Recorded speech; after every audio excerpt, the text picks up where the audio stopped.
Guys మన ఇండియాలో మనం ఏమైనా వండుకున్నప్పుడు దాన్ని మళ్ళీ రీహీట్ చేసుకొని తింటాం. బట్ నేను చెప్పే ఐటెమ్స్‌నైతే మళ్ళీ అస్సలుకు రీహీట్ చేయకండి.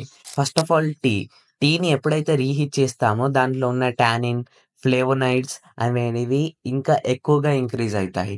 సో, అది మన హెల్త్‌కి డేంజరస్. And second dal. ఎప్పుడైతే దాల్‌ని కూడా రీహీట్ చేస్తామో నైట్రేట్ ఇన్ నైట్రైట్ అనేది ఇంకా ఎక్కువగా ఫార్మ్ అవుతుంది. సో, ఇప్పటికే దానిలో నైట్రేట్ ఉంటుంది. దాన్ని ఇంకా ఎక్కువగా ఫార్మ్ అవుతుంది కాబట్టి అది కూడా పాయిజన్‌గా మారుతుంది. అండ్ రోటీని కూడా రీహీట్ చేసినట్లయితే హెటెరోసైక్లిక్ అమైన్స్ అండ్ పాలిసిలిక్ హైడ్రోకార్బన్స్ కూడా రిలీజ్ అవుతావు. సో, దీనివల్ల క్యాన్సర్ వచ్చే ఛాన్సెస్ కూడా ఉన్నాయి. అండ్ రైస్‌ని హీట్ చేయడం వల్ల బాసిల్లస్ సిరస్ అనే బాక్టీరియా ఫుడ్‌లోకి కలుస్తుంది.